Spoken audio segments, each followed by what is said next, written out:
Quem era o diretor mundial de marketing da Coca-Cola? O Sérgio Ziman.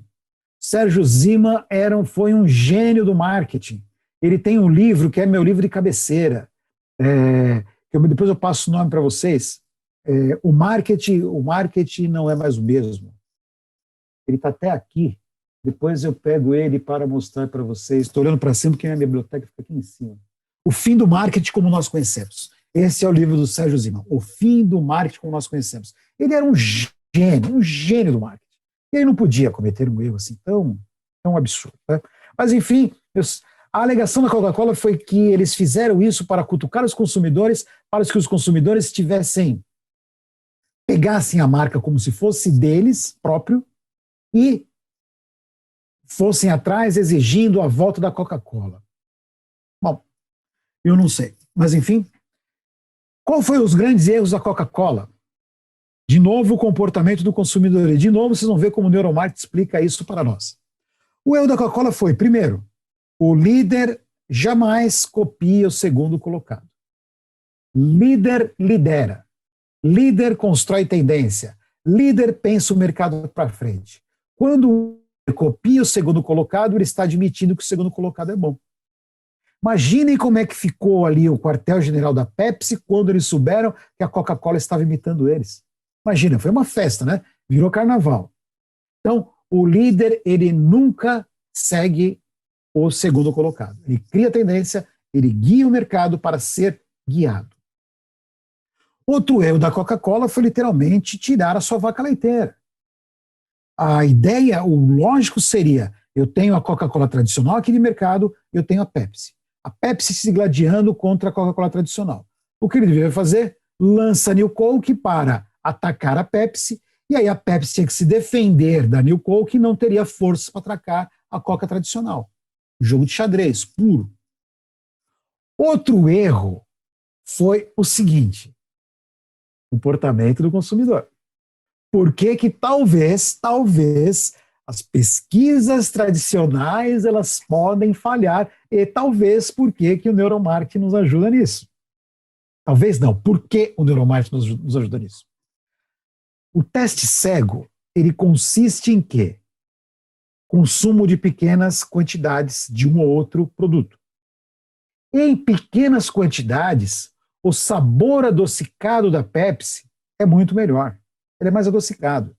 Só que à medida que você toma uma quantidade muito maior, o sabor dele pode ser um pouco enjoativo. Por isso que as pessoas preferem a Coca-Cola. Então o erro foi considerar apenas, né, a pequena quantidade. Tem uma série de erros. Outro erro deles também foi tomar uma decisão estratégica na empresa com base apenas em pesquisa de mercado. Pesquisa de mercado ele serve para balizar as suas decisões e não para que você faça a decisão. Eles poderiam ter, com base nessa pesquisa, pensado em estratégias de promoção, estratégias de convencimento, enfim, outras estratégias.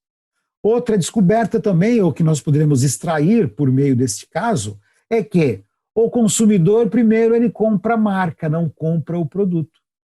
Nós compramos marca. Poucas pessoas conseguem distinguir entre o sabor de Pepsi e de Coca. Talvez vocês possam alegar, não, eu consigo, verdade, concordo, mas a grande maioria nem conhece, nem consegue distinguir. Eu compro a marca Coca-Cola, eu compro a marca.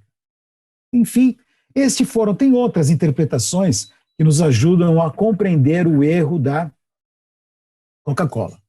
Mas o mais importante é que este caso de marketing, tem um livro também chamado Erros de Marketing. Ele já abre contando esse caso.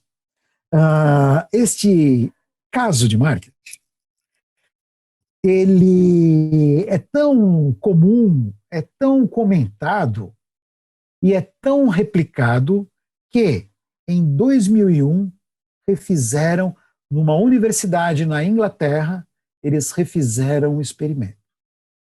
Refizeram o experimento, mesma coisa, pegaram lá um grupo de pessoas, tome um pouquinho dessa bebida, tome um pouquinho daquela bebida, e aí, qual que você prefere? 20 anos depois. Imaginem qual foi o resultado? O mesmo, o mesmo. Percentualmente igual, exatamente igual. 63 ponto não sei o que por cento, 27% preferiam o sabor da Pepsi ao invés do sabor da Coca-Cola. Porém, nesse instante, nesse momento, os pesquisadores eles acrescentaram uma pequena variável no experimento que foi fundamental. Qual foi a variável que eles colocaram no experimento? Eles pegaram esses consumidores e falaram assim para ele: olha, agora você fez o teste cego, você não sabia qual que era a marca, e você escolheu a Coca-Cola, perdão, você escolheu a Pepsi. Agora eu gostaria que você soubesse qual que é a marca. Então eles falaram assim: olha, você está tomando Coca-Cola. Tome a Coca-Cola. O pessoal tomou. Agora, por favor, entre em um aparelho de ressonância magnética. Eles entraram naquele trombolhão, né, que dá até claustrofobia de ficar lá dentro. Eles entraram naquele aparelho de ressonância magnética e aí tinha essa ideia. Mostraram, né, a pessoa entra naquele tubo e aí por meio de um espelhinho mostraram a marca Coca-Cola. Marca Coca-Cola. E fizeram o quê? Eles verificaram quais eram as áreas do cérebro que eram mais estimuladas.